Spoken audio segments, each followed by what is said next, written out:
Good evening. Welcome to another episode of To Pursue the Truth. My name is Ed Monks, and I'll be your host for this evening. And tonight our guest is Zach Vishanoff. Zach is a resident in the general area of the University of Oregon, and he is going to address some of the policies around expansion that the university has done and is talking about doing in the near future, including the building by the athletic department of a larger arena. Welcome, Zach. Thanks. Give us a little bit about you and how you come to this issue. Are you connected to the university in some way, and what is your sort of general interest in what's going on in the neighborhoods around the university? Well, I'll give you a quick summary. My parents came up in 1970. I was just a baby, and they came up from California, Santa Barbara, in a hippie bus, and it later burned down, and we ended up living in married student housing on Moss Street, 1649 Moss, a drafty, wonderful old house. It would have been 95 years old. And that house, later after I went to school at U of O, I saw the university leaving it empty for years. And after about 4 years of watching it sit empty, I started realizing that it wasn't going to be around much longer, that they were going to start ripping it down. And so I started making phone calls and just trying to figure out, why are these wonderful houses that are rented to the low-income students being left empty? I got calls from students doing historic preservation work. They were telling me that their labors are almost free to the university, and that they could actually restore a lot of the houses in the neighborhood. Mm-hmm. And at that time, the university had about 112 houses in the neighborhood. So the university sold the house that I grew up in, sold it for $1, and it was moved away by a home mover. So you mean the physical structure house was sold, not the real property itself? Right, and they redeveloped it for a very large daycare center. Okay. They had a daycare center at the end of the street in some houses that had been converted, but they wanted, some new mega center, and so they crushed the house for that. But I realized that the daycare center was really just a pilot project into the neighborhood, and that the neighborhood was supposed to be completely eliminated.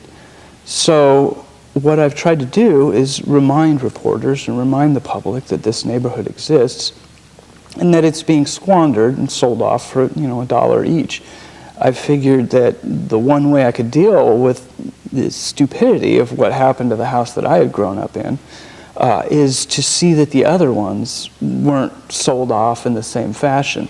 And really, at that point, I realized this is a conspiracy, because the public, if they knew about this, wouldn't allow it to occur, and that it's a premeditated set of actions that happens because if they talked about what they'd like to do, it would never fly. So there's kind of a strategic degradation of the neighborhood and then a leveling of it.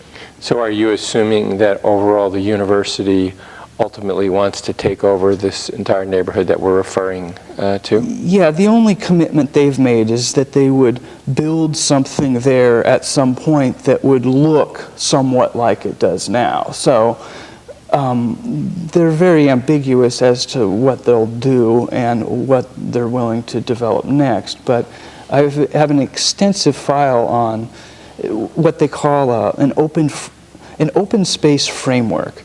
I think this is planner speak for saying we want to rip that area down and make some kind of nice, rolling hills, kind of a golf course type area.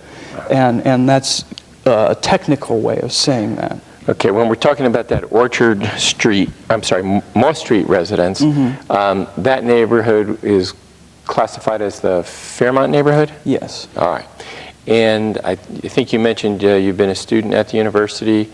Was that in the... that was from 88 to like 93. All right. And in What's your area of interest there? Oh, I was studying art at that time. All right. Now, you've talked a little bit about this child care center that was put up. There's been some grander plans discussed, bigger plans in the more recent past. Why don't you talk about what project is being publicly discussed and what kind of concerns you have about what it presents to the neighborhood? Well, Moss Street represents really a land bank for any number of projects that could occur there. In the past, I'd heard ONAMI, which is a public-private partnership for nanoscience research. It's really the governor's pet project.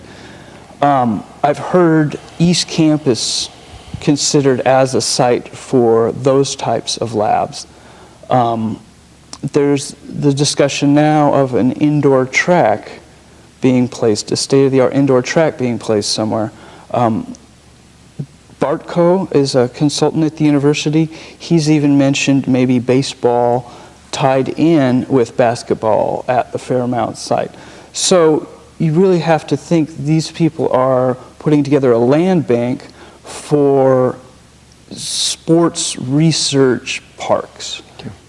Do you have a sense of how much of the residences on, say, Moss Street, Orchard Street, Villard Street, what percentage of them are owned by the University of Oregon?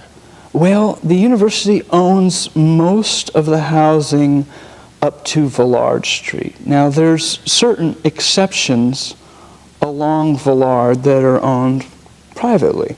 But one of the things the university likes to say is, well, you know, you can sell to us or we'll eminent domain you out. And, you know, some people kind of dig their feet in at that and think, you know, this is America, I'm staying, I like this house, I like this neighborhood. Besides, you guys don't have a lot of neighborhood support on this, you know, growing all the way down to the Oregon Department of Transportation property. And so there's really a tug of war, and with the university suggesting that they can use eminent domain, it raises the alarms of others in the neighborhood that realize that eminent domain could easily be the tool that is used to uproot them next. So there's really a domino effect that will occur if they get more properties.